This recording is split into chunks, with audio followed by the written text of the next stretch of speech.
Hello and welcome back on Bernama today. You're still with me, Elaine Rabla, and we are speaking to a very special guest today. I have Dr. Jensen Ang. He's the founder of the Giving Bank organization, and the Giving Bank organization was actually established in the year 2016 as a Malaysian-owned NGO. Basically, their aim is to extend their reach both locally and internationally for humanitarian causes. And of course, the team behind the organization is dedicated to working with both children, adults, families. The idea is to overcome poverty and injustice. Now, hello and welcome, Jensen. Thank you for joining us in the studio. Perhaps you can tell us a little bit more beyond my basic introduction of the Giving Bank. What is the Giving Bank? And tell us what was the idea or the reason behind the creation of the Giving Bank? So, yeah, thank you for having me. The Giving Bank basically is established, like you mentioned earlier, it's in 2016, late 2016, and we are about almost close to 2 years old now. What we do is basically our main focus pillar is focusing more on to health and education. Right. Of course, from time to time, we also promote a lot in terms of humanity culture, how to create a culture of a belief through the public, you know, when it comes to the name of humanity. We have been, over this one year, 6 months, we have completed like 52 projects. Wow. And have helped about 4,800 over beneficiaries. Right. We have group clusters and we have individual beneficiaries as well. What the Giving Bank is all about is that we have two main division. One is on the financing side, where we call ourselves as a crowdfunder. It's a platform that raises funds to help the needy society. Another one is the volunteering department, where we go out to serve the community in terms of efforts and strength. Right. Yeah. So in Chinese, we have this saying that 有钱出钱, 有力出力, you know. So if you have money, you serve in terms of finances. If you don't have, you serve in terms of effort. Right. So you provide what you can. So if it's time that you can offer, that's what you offer. If money is what you have to offer, that's what you'll be able to offer. Then leave the money to us and we'll do the job and for we'll you. manage it wisely. Yes. So before we came in, I asked you this question. Why did you choose to set up the Giving Bank organization or a charity or an NGO specifically when there are a lot of organizations out there? Why not be part of that? Why was there a necessity to create one individually? I think for good cause, we should not limit, you know. I mean, if there are more, we can do much more, you know.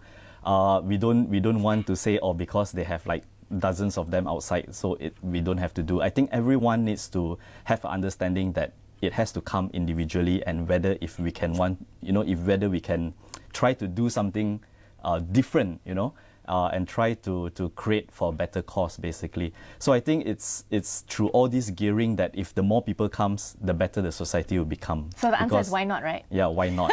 Basically, don't complicate yourself too much. I mean, if you feel that it's a good thing and you want to do it, just pursue it, basically. I guess the question stems from what's the difference between the Giving Bank and the other organizations out there? Why was there a necessity that you saw for the creation of the Giving Bank?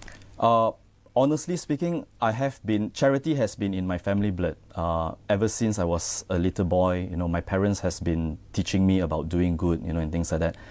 And as soon as I making my first income, even from my part-time work and things like that, I have been already contributing in a small way on a personal expense.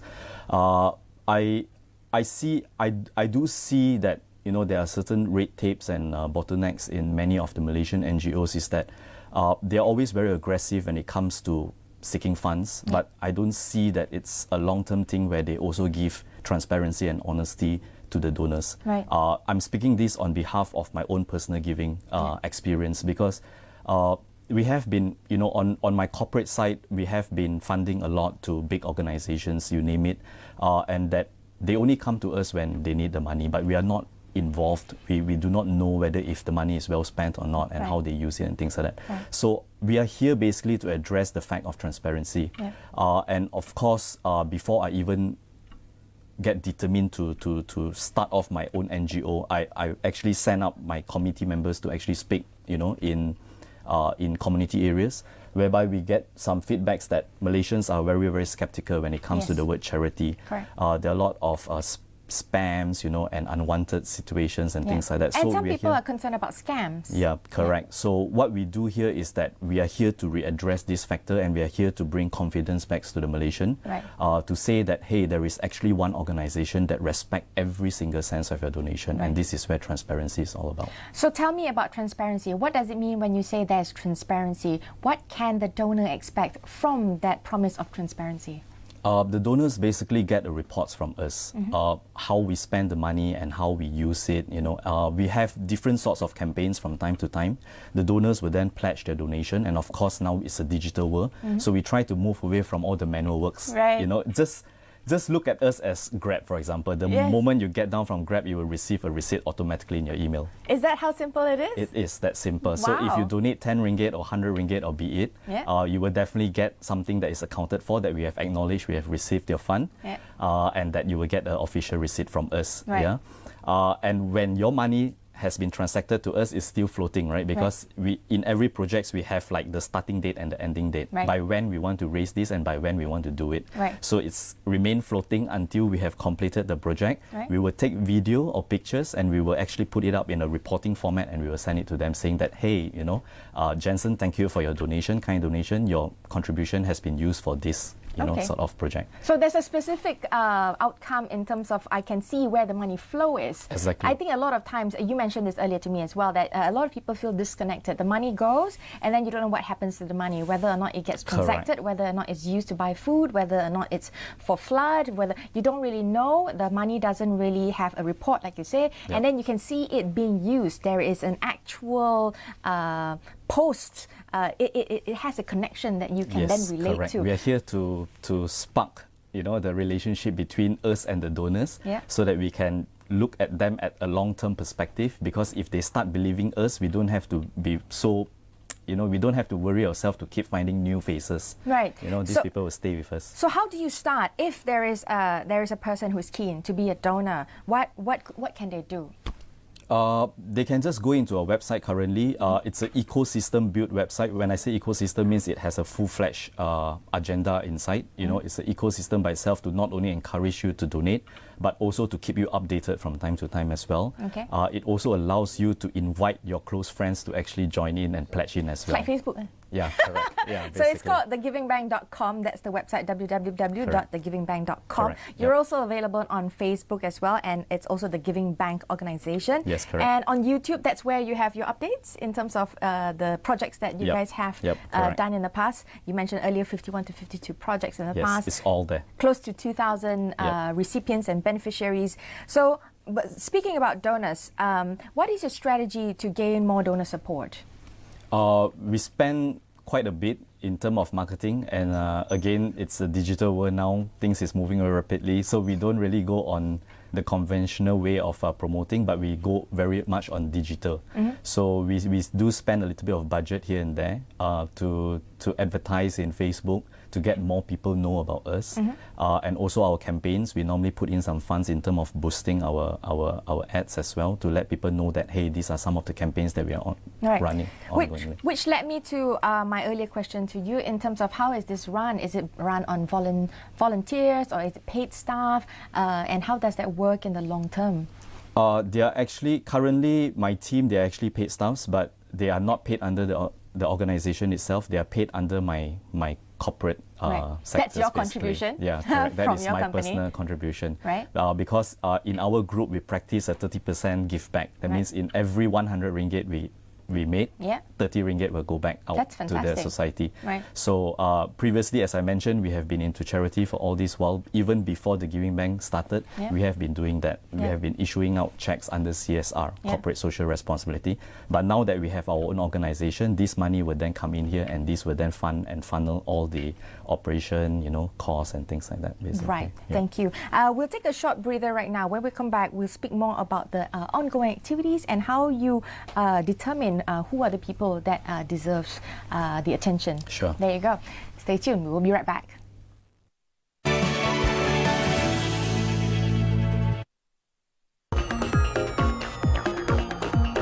Listen to views of industry captains. Analyze and examine trends and projections.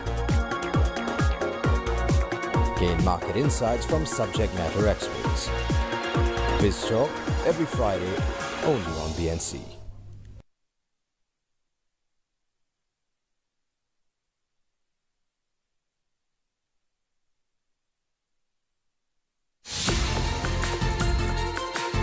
Gain insights from the people with the capacity to translate vision into reality. Interviews with corporate leaders at 8:30 p.m. Monday, only on BNC.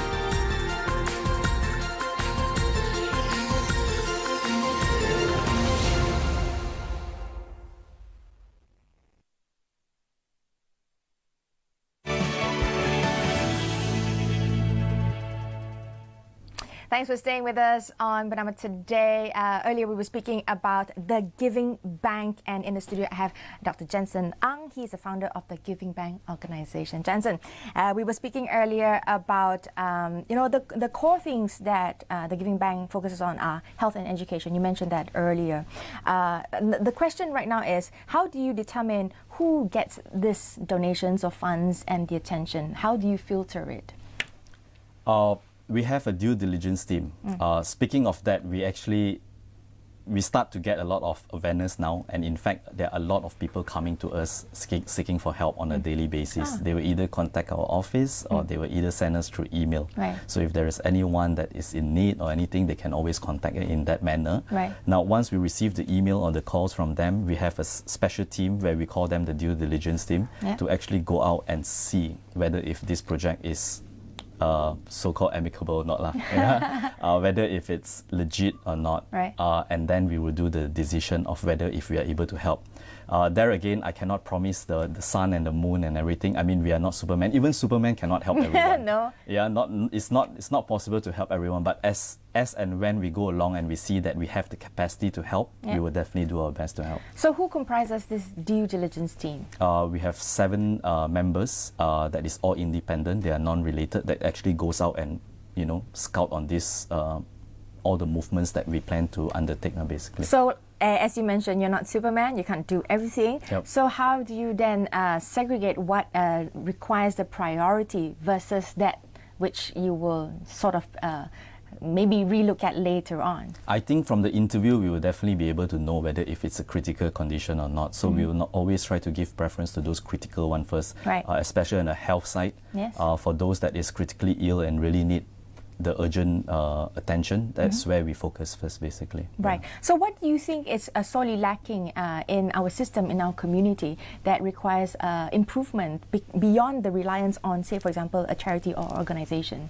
I don't quite get that, sorry. What I mean is that because, as a giving back organization, you're assisting those that are in need, right? Okay. They come to you. So what is it that the community as a whole perhaps can assist with beyond just waiting for the charity to be able to assist? What is lacking that's creating, a lot more reliance on the charity, for example? We don't just wait for campaigns to come. Right. In fact, we also have our own projects where we have already scheduled it and every year, basically. Right. So to say, like even for festive seasons, we at least minimum we will have 4 events a year. We will cover Chinese New Year, we will cover Hari Raya, we will cover Deepavali and also Christmas. So what do you do during those festive seasons? We bring the orphans and old folks out. We let them enjoy themselves, see shows, performance, good food, great companions. Yeah, basically things like that. So you're creating a community in terms of, engaging people. Correct. And aside to that, we also do a lot of home visitations during our free time. We normally visit homes like all the rumah kebajikan, and things like that. We go out and approach them, and that's where we start giving products as well. What are the key activities that you guys have organized in the past 2 years? You did mention 51 to 52 projects, but what are the core activities that you guys do? We have our launch, we have our walkathon to raise awareness in terms of volunteerism. We have done during festive seasons, we have done Hari Raya's event, we have done Christmas. We go out to hospitals and give out toys during Christmas to all the sick children, and things like that. Yeah. So what is your, I did mention earlier when I spoke to you prior to coming on the show, there must be a core drive, a vision, this long-term vision that you want to have for the Giving Back organization. Perhaps you can share that with us, your aspirations. My long-term vision is to make Malaysia proud, to bring the Giving Bank not only to serve in Malaysia but also globally.